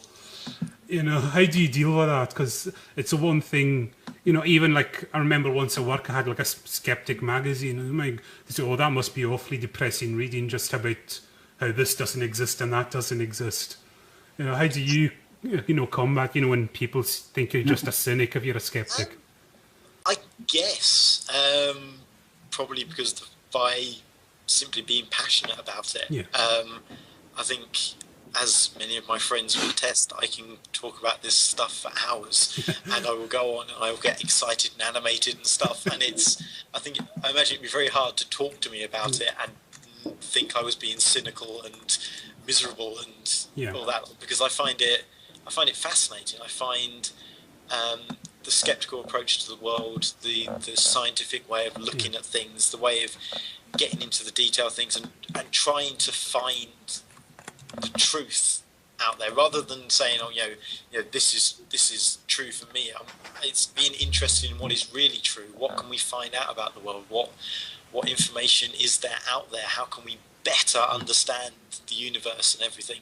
And I think that's fascinating. I think it's anybody who says that skeptics are miserable people like that clearly doesn't understand what being a skeptic is. A skeptic is being passionate about the truth, about wanting to know things, about looking at the ideas you have and wanting to know which of those ideas are correct, and to get rid of the ones that aren't correct because you passionately want to sit and understand the world on the world's terms. And I don't understand how people can view someone as being cynical when they have that mindset. So couldn't agree more. I don't think I really argue against them. I don't really say, well, no, I'm not cynical. I just demonstrate that I'm not, that I'm happy and passionate, and that this stuff makes me happy. It doesn't make me miserable. It makes me excited and happy. And One other thing, what was the very first kind of bit of pseudoscience that you really got your teeth into that kind of started you off as, your passion and skepticism? It was when I was still a Christian. Yeah. I had a friend who is a professional young Earth creationist. He goes around the country giving lectures on young Earth creations, and I believed him. He was a friend. I was a Christian. I believed what he said. And when I started to lose my faith, I started reading about the alternative. I started reading about evolution, which up to that point I thought was completely rubbish. And I started reading about it and mainly watching videos on YouTube and things like that. And very quickly it became apparent to me that where the evidence lies and which arguments are supported by the evidence and things like that. So I guess creationism was the first bit of pseudoscience I found myself dealing with. I actually set out at that point in my life going, well, I've got my doubts about this. Let's find out what the arguments against it are so I can shoot them down. Watched a couple of videos on evolution and went, bloody hell, this makes perfect sense. It's logical, it's straightforward. You can't argue against this, and look at all the evidence. And then you start looking at the creationist argument where it's basically, and God did it. How did God did it? Well, we don't know. He just did it, and it's the evidence just isn't there. So I guess when I was starting out, one of the first things I wrote when I used to update a blog on a regular basis was a critique of this old friend of mine's one of his talks that he'd recorded and put online, and I went through it line by line, critiquing it, saying this is inaccurate, this is why this is wrong, and so creationism. Okay. Probably related to that, it's just I'm going to quickly try to bring to you, who have been the most passionate true believers in defence of their junk science?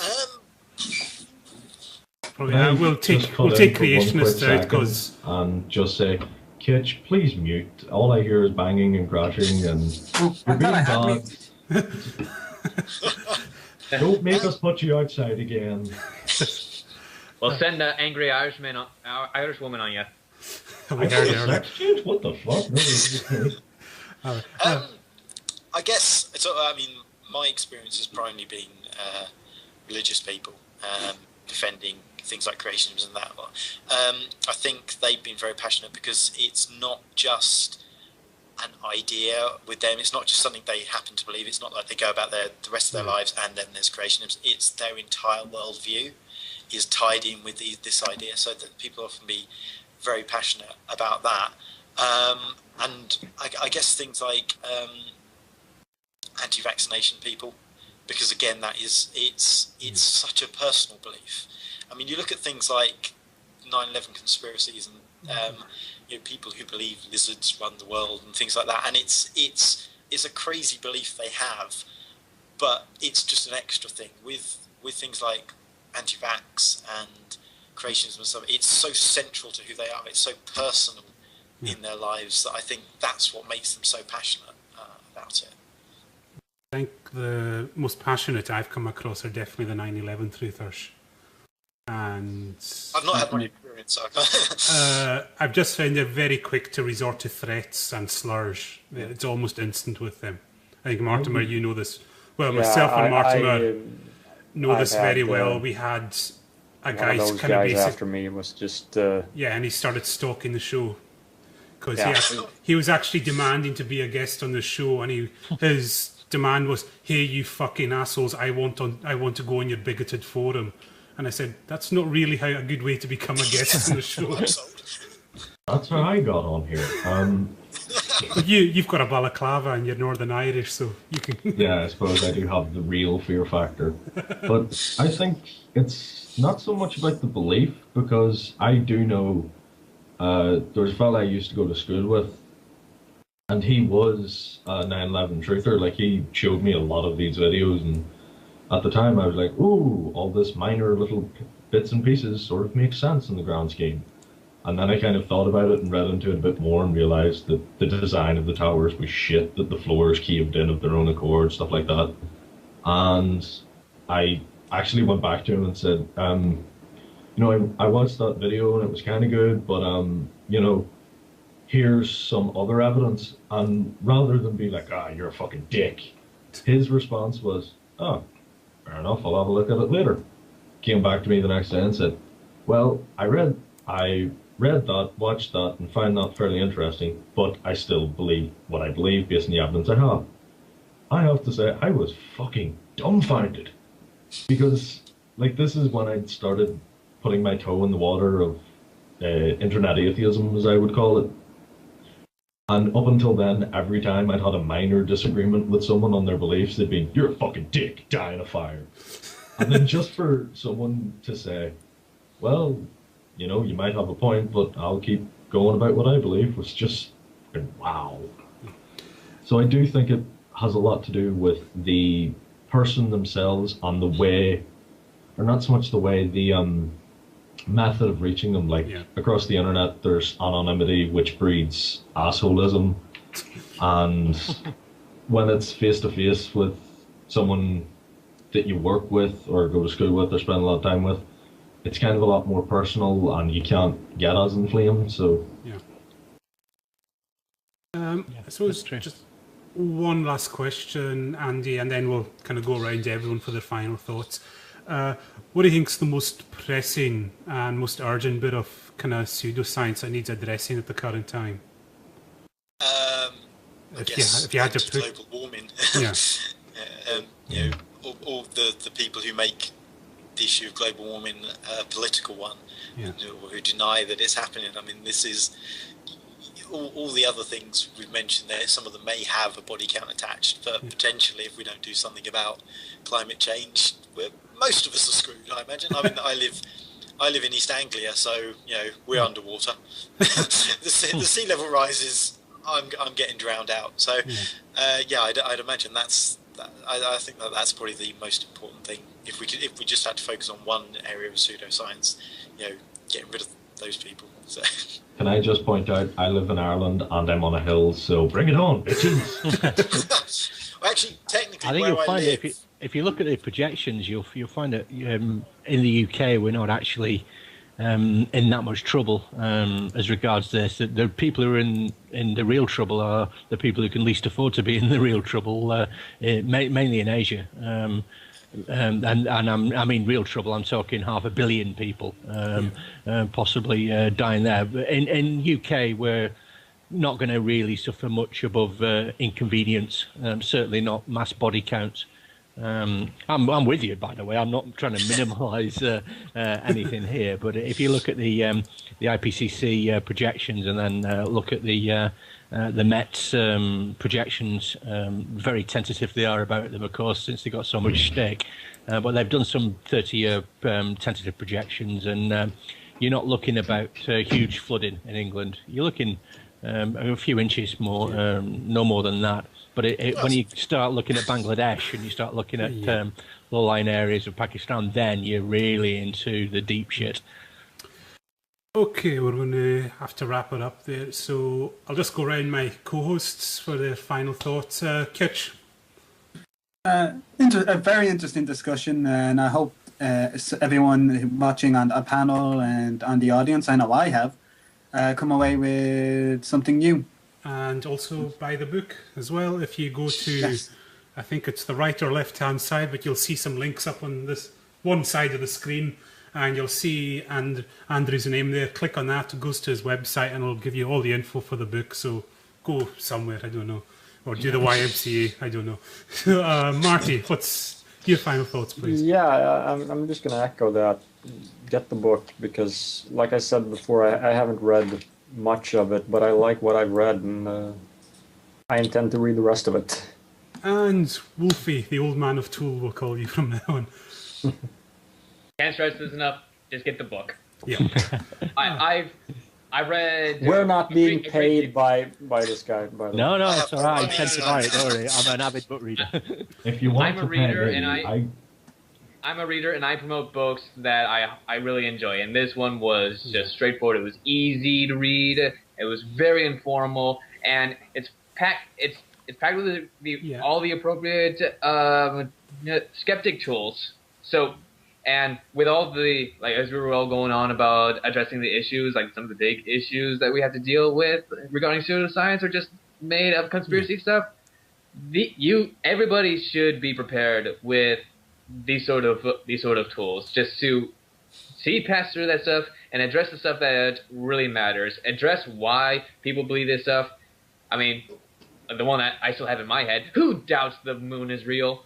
Really? What is it Carl Sagan called it? The bullshit detection kit, isn't it? Okay, and Doesn't the janitor from Scrubs? and Andy, you've got a little soapbox moment now, so away you go. Right. Well, I just want to say thank you very much for having me on the show. I very much appreciate it. It's the first sort of proper publicity I've had for the book, and I'm very pleased you all seem to enjoy it so much. I think that, as we've sort of said over the conversation, that skepticism and critical thinking is so important. That in the world we live now, we're coming up against things that affect real people, affects our lives and stuff. You know, there in the scientific community there isn't an issue, a question about whether global warming is happening or whether vaccines cause autism and stuff.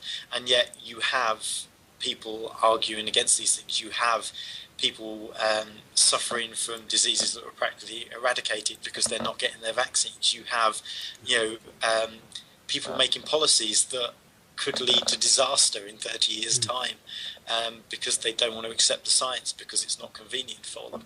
And I think that logic and critical thinking and a good dose of skepticism is probably the only way we're going to deal with these problems. So, yes, I like Chris's idea. We should have courses on skepticism and critical thinking in every school. Teach children how to think, not what to think, and then, fingers crossed we won't come across so many of these problems in the future. Oh, well, thank you very, very much, Andy. It's been fantastic. Yeah, it's been great, thanks. Just to let everyone know, we're back this time next week, and it'll be a pretty much reduced panel because it's going to be Lundy. We're interviewing a man by the name of Robert Johnson, who's written a book on secular morality. It's called Rational Morality, the Science of Right and Wrong. And as it's going to be a pretty much philosophy show, we're just going to let Big Lundy, who sadly can't be here tonight, he's just going to run with that. And then after that, on the 25th of October, we've got Robert Schaefer, Marty, you've got a wee bit of knowledge on a UFO debunker. Yeah, UFO debunker, yeah, like you said. And then on the 2nd of November, there's that Matt Dillahunty fellow's coming in.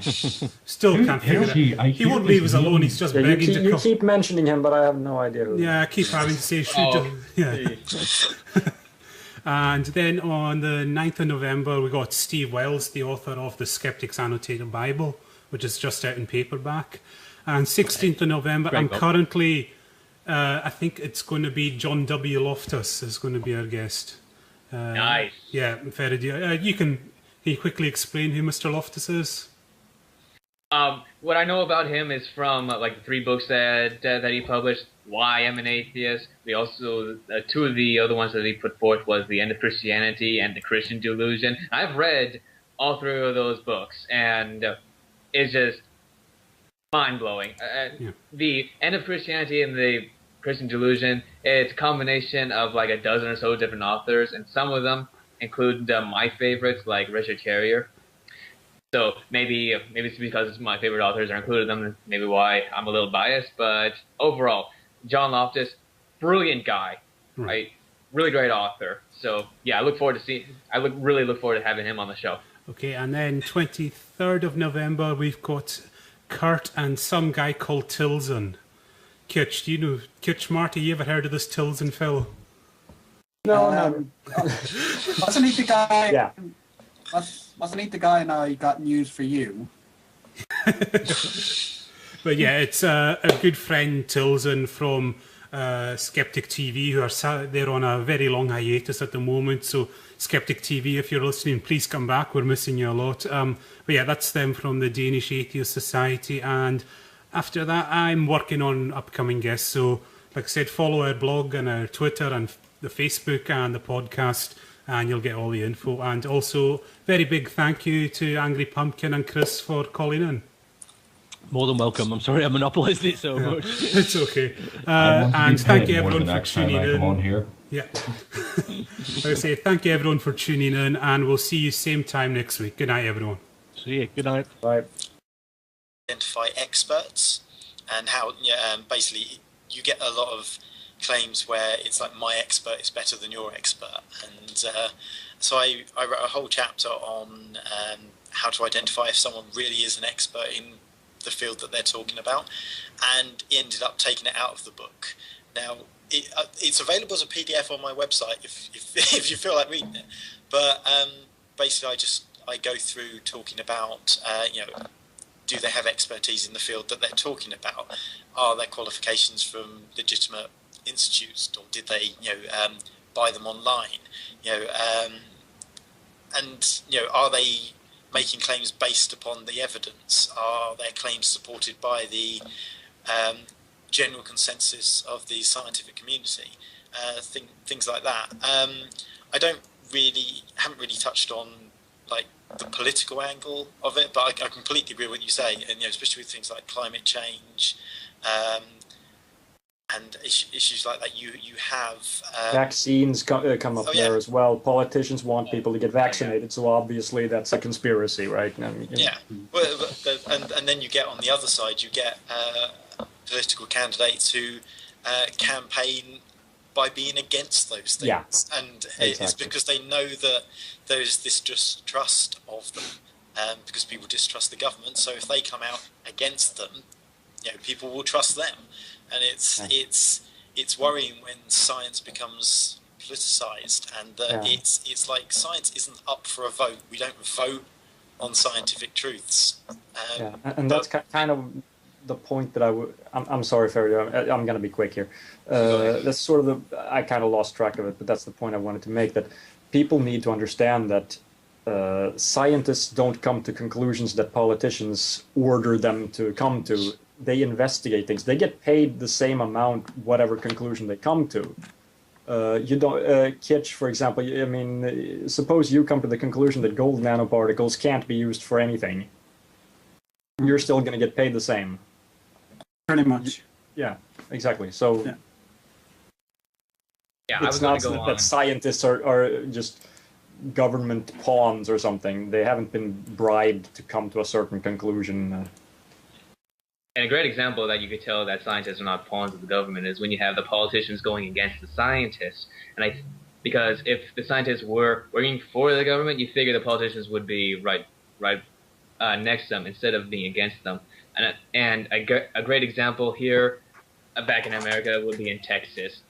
A while ago, there was this whole fuss regarding what's going to go into the Texas school books, and one of the opponents of it, I don't remember his name, I just remember he was a dentist, and he said this to the board, the school board. He says, "Someone's got to stand up to these experts." Oh, yeah.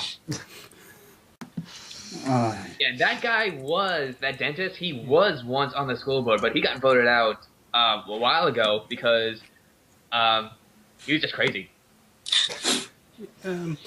there was one thing I wanted He was to, from Texas. for Andy, and it's something that I've heard a lot of people talk about. It's like, especially with anti-vax, and there's one name very closely associated with Jenny McCarthy, and she's very famous for going on TV against these scientists, and she can emote really well. I mean, whatever else you want to say about her, and like, you know, mothers watching, they can really emote to that. I mean, how do you think people should tackle that? Because, you know, like for a lot of mums, seeing like Jenny this is you returning from a lengthy sabbatical, will inflict you with the nervousness of the first questions. Yeah, thank you. All right, I'm not through the book. I got the book like right here on my screen. I'm reading. I'm probably 3/4 of the way through it, but I gotta say it's a really well written book. Straight through, just easy to go through. I love how it just walks through every single piece, all the way from like describing different the laws of logic, or the different fallacies, or how science works. Because I think, well, that's definitely something that's really needed here in America, considering how we have a lot of people that don't really know the first couple of things about it.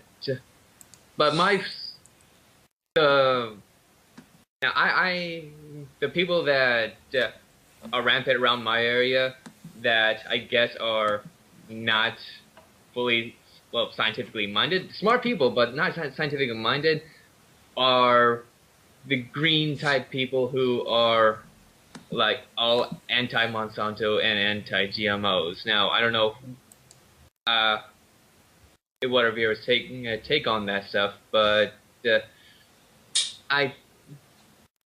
my questions regarding to Andy, because you delve a lot into vaccines, but how would you deal with people who are concerned about like toxins or stuff that we eat, or because there are people who around here like to eat raw foods or only organics or all natural, and you did mention all natural in your books, but you also say that does not guarantee that it's necessarily the best for you. What else would you add regarding all natural foods or something of that category? Ooh, dear. It's not an area that I know that much about, to be honest, but basically I think with things like GM crops and that, the mistake that they often make is that somehow because it's genetically modified, it's evil and dangerous and stuff like that. But basically, genetic modification is speeding up what happens naturally anyway. You know, in the past, farmers would try to breed different crops to get the hardiness, to get the greater yield and stuff. These days, we just have better tools for doing that, and I personally don't see how that suddenly makes a corn on the cob dangerous, because science has been used to make it resistant to bugs and things like that, rather than more traditional techniques. As for the all natural thing, like I said, there's a lot of things that are natural that are bad for you. There's natural poisons. Just because something's natural doesn't mean eating it won't do you harm. And so, and on the other side of it, you have things like aspirin. Aspirin comes from willow tree bark.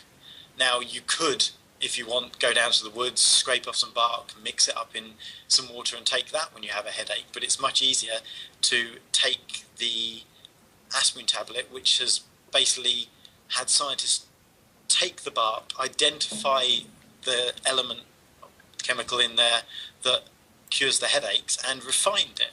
So just because that approach may be viewed as artificial doesn't mean it's somehow inferior to the natural approach of eating a lump of wood to cure your headache. Correct. Good evening, everyone. Welcome to Trolling with Logic. It's the 12th of October 2013. It's 7 p.m. in the UK, 2 p.m. Eastern Time in the States. Just the usual quick announcements. We're on every week, kind of live skeptical show. We do take calls during the show, as you can see on the screen. Just add the Skype contact Trolling with Logic. Send me a quick PM. Just give me the gist of your question, and we'll add you in due course to the call. Also, please remember, if you do call in, you are granting us permission to use your likeness, so no funny stuff for the DMCAs once the show is uploaded. Also, another quick copyright announcement. The recordings of these shows are public domain, so feel free to reproduce it, spread it around. Just make sure you link back to us as a nice courtesy. And with that, we can quickly introduce this week's panel. A little bit, one sort of new face anyway. One old timer of Tool. Please welcome back everyone, the Wolfman Ferridier. It's awesome to have you back. Hey guys, great to be back. Yeah, suppose I'll just quickly ask you, so what are you thinking of what you've seen of the show in your absence? You get, whoever that is, that was not me. You're right. I think that's at Kitch's end, we're hearing something. Yeah. Everything okay over there? Yeah. There's an angry Irish woman in the background. Uh-oh. Right, anyway, like I said, so what do you think?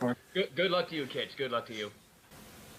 Anyway, yeah, I've been keeping up with you guys' progress, and I'm loving every bit. I cannot believe how far this has gone.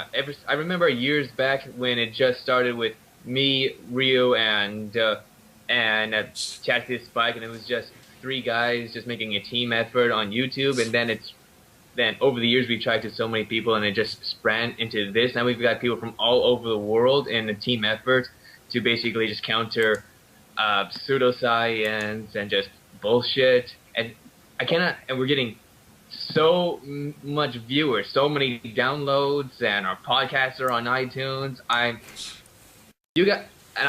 know I have not been around for most of this, but for those of you guys who have taken the reins and just brought this to where it is, you guys are unbelievably awesome.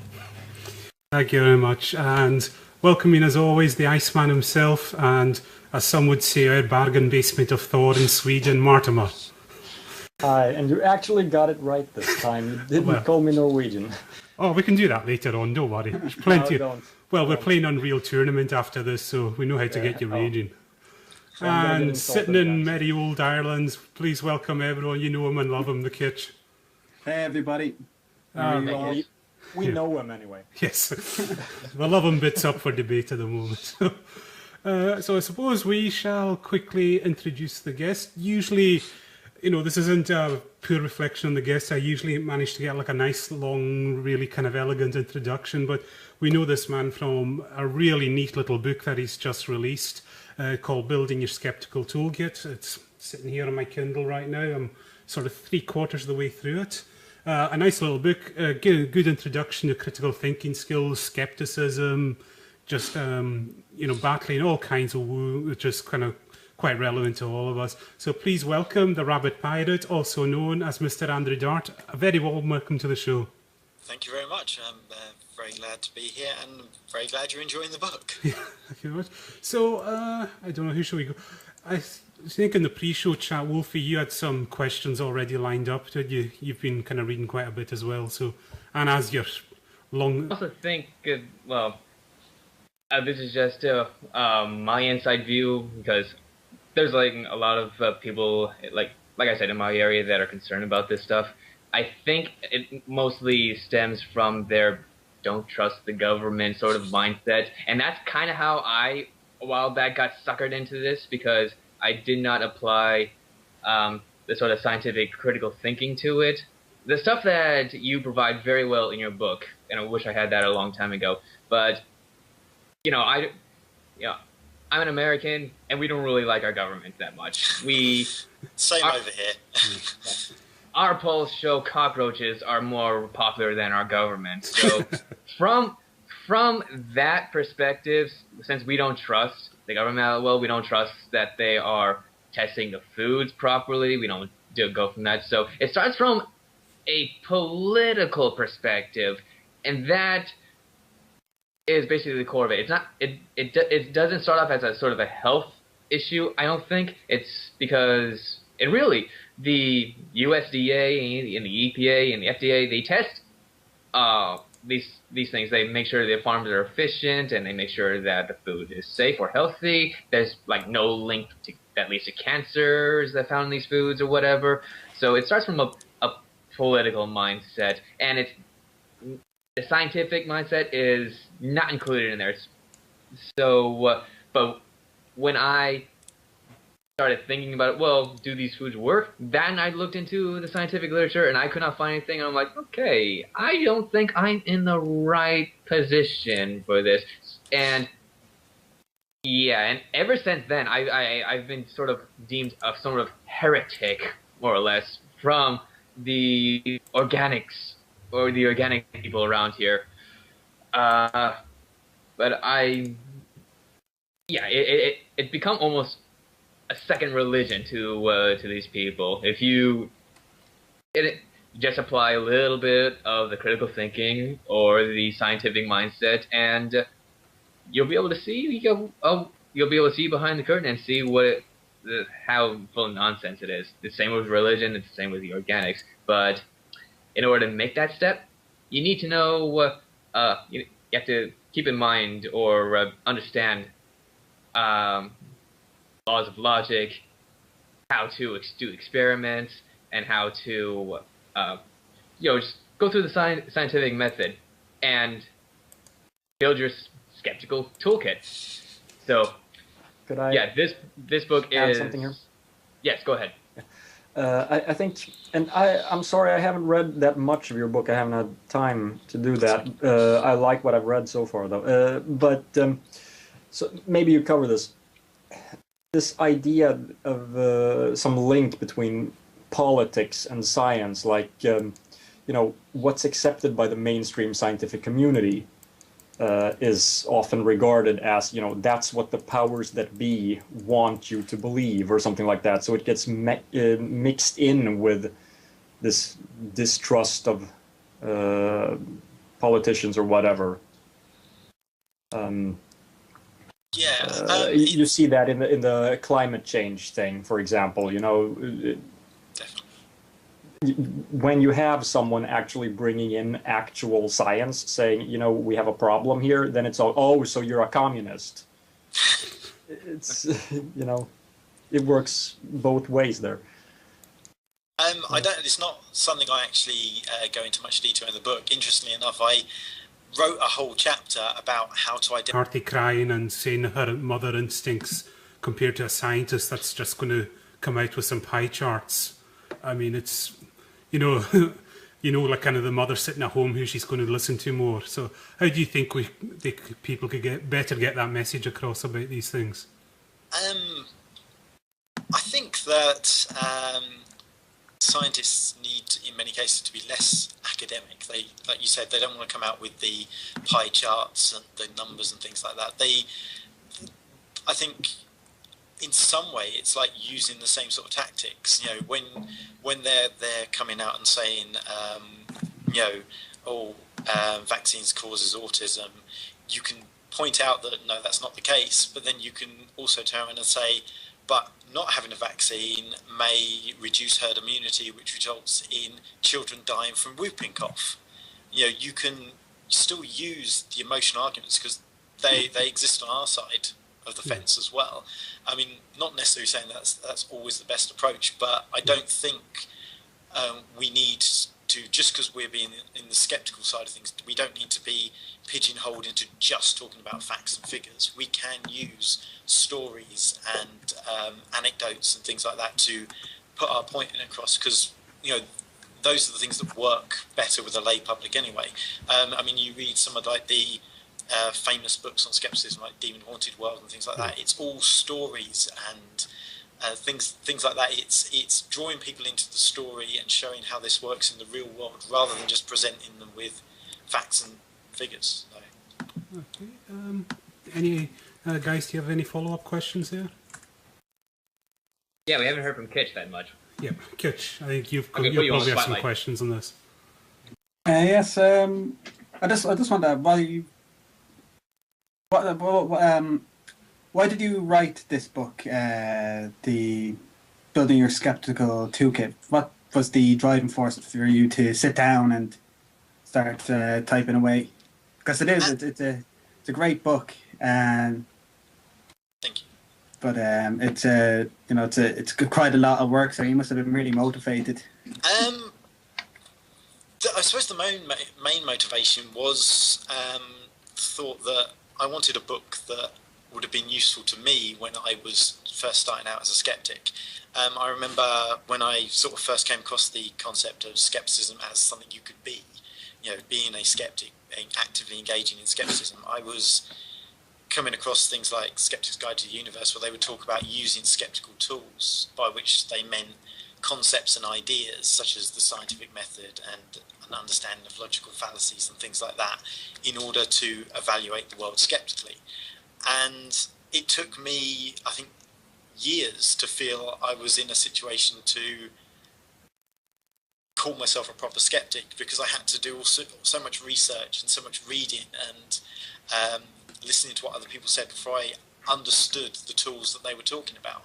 So I decided I wanted to write a book that would talk about those tools, talk about the scientific method, talk about the placebo effect, talk about logical fallacies and things like that, and outline them in a clear, logical way that, and put them in a book that could be given to someone just starting out on the skeptical journey to bring them up to speed, to get them to feeling they were a fully rounded skeptic much quicker than I did. So yeah, I mean that was sort of the thought behind it. I suppose the other driving factors is that, like I'm